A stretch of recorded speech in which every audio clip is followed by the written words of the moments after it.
భాగ్యనగర చారిత్రక విశేషాలను చాటి చెప్పే ఆదాబ్ హైదరాబాద్కి స్వాగతం. నిజాంల పరిపాలనా కాలంలో ఉర్దూ అధికార భాషగా ఓ వెలుగు వెలిగింది. అప్పట్లో ఉర్దూలోనే బోధనలు సాగాలని నిజాం గవర్నమెంట్ ఆర్డర్స్ కూడా ఉన్నాయి. అలాంటి కాలంలోనే మాతృభాషపై మమకారంతో కన్నడీగులు ఓ కన్నడ పాఠశాలని హైదరాబాద్లో స్థాపించారు. అది ఇంతింతై వడ్డుడంతై అన్న చందంగా అభివృద్ధి చెందుతూ నేటికి విద్యా కుసుమాన్ని వెదజల్లుతూనే ఉంది. మరి ఆ కన్నడ పాఠశాల చరిత్రను ఈ రోజు ఆదాబ్లో తెలుసుకున్నాం. పదండి.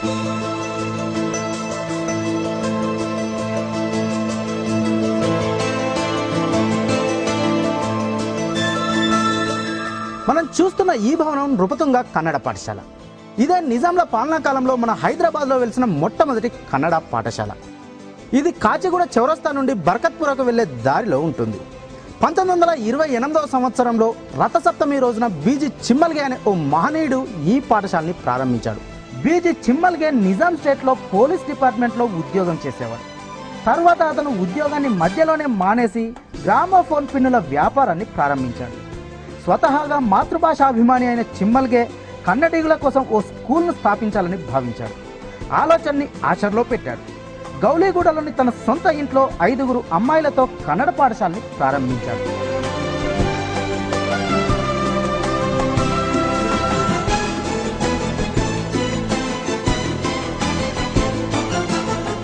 బీజీ చిమ్మల్గే కన్నడీగుల కోసం పాఠశాలను స్థాపించడానికి ఓ రీజన్ ఉంది.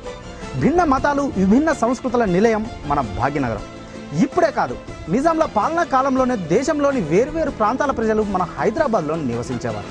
ప్రస్తుత కర్ణాటక రాష్ట్రంలోని బీదర్, గుల్బర్గా, రాయచూర్ ప్రాంతాలు అప్పట్లో హైదరాబాద్ స్టేట్లోనే ఉండేవి.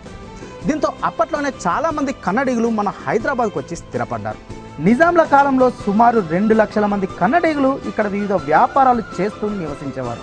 హైదరాబాద్లో ఉర్దూ అధికార భాషగా ఉండేది.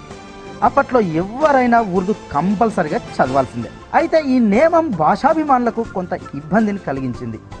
మాతృభాష పరిరక్షణ కోసం పాఠశాలను ఏర్పాటు చేయాలనే ఆలోచనలను పుట్టించింది. అలాంటి ఆలోచనతోనే చిమ్మల్గే ఈ స్కూల్కు అంకురార్పణ చేశాడు. ఆ స్కూల్కు కర్ణాటకను పాలించిన గొప్ప రాష్ట్రకూట చక్రవర్తి నృపతుంగ పేరును పెట్టాడు.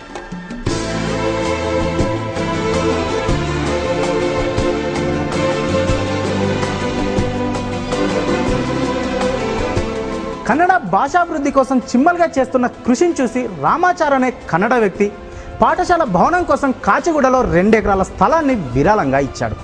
చిమ్మల్గే అక్కడ పక్క భవనాన్ని నిర్మించిన తర్వాత తన ఇంటి నుండి స్కూల్ని ఈ భవంతిలోకి షిఫ్ట్ చేశాడు. ప్రస్తుతం మనం చూస్తున్న ఈ భవనం ఆనాటిదే. మొదట్లో కన్నడ మీడియంతో ప్రారంభమైన ఈ స్కూల్లో నేడు ఇంగ్లీష్లో కూడా బోధనలు సాగుతున్నాయి. ప్రైమరీ స్కూల్గా ప్రారంభమైన నృపతుంగ నేడు ఇంటర్మీడియట్, డిగ్రీ, పీజీ విద్యను కూడా అందిస్తోంది. 5 విద్యార్థులతో ఆరంభమై ప్రస్తుతం సుమారు 3000 మందికి విద్యాభివృద్ధులు నేర్పుతోంది. ఉడుపాచార్ ప్రధానోపాధ్యాయునిగా ఉన్న సమయంలో నృపతుంగ పాఠశాల అత్యుత్తమ ఫలితాలు సాధించి హైదరాబాద్లోనే ఫేమస్ స్కూల్గా వెలుగొందింది. ఒకప్పుడు ధనికుల పిల్లలు చదివే పాఠశాలగా పేరుగాంచిన నృపతుంగ నేడు పేద మధ్యతరగతి విద్యార్థులతో అత్యధిక మార్కులను సంపాదించి రికార్డు సృష్టిస్తోంది.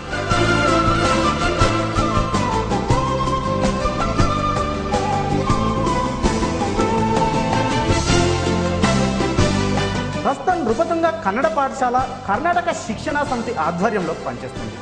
నేడు ఈ విద్యా సంస్థల్లో పనిచేస్తున్న ఉద్యోగులందరికీ ఆంధ్రప్రదేశ్ రాష్ట్ర ప్రభుత్వమే వేతనాలని చెల్లిస్తుంది.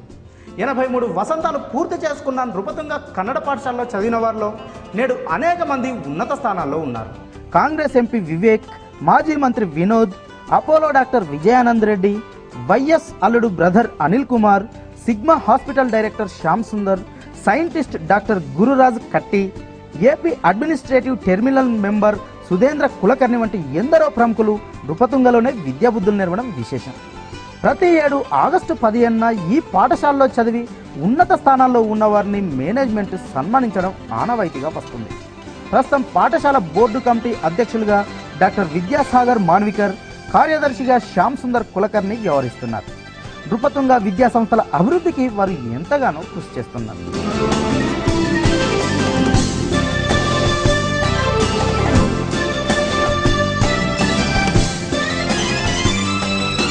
తెలుగు రాష్ట్రంలోని కన్నడ స్కూల్ విశేషాలు తెలుసుకున్న తర్వాత ఆదాబ్ అనేయాలనిపిస్తుందా? మరెందుకు ఆలస్యం, వెంటనే అనేసి వీడియో జర్నలిస్ట్ సంతోష్తో నర్సింగ్రావు, ఏబిఎన్ ఆంధ్రజ్యోతి, హైదరాబాద్.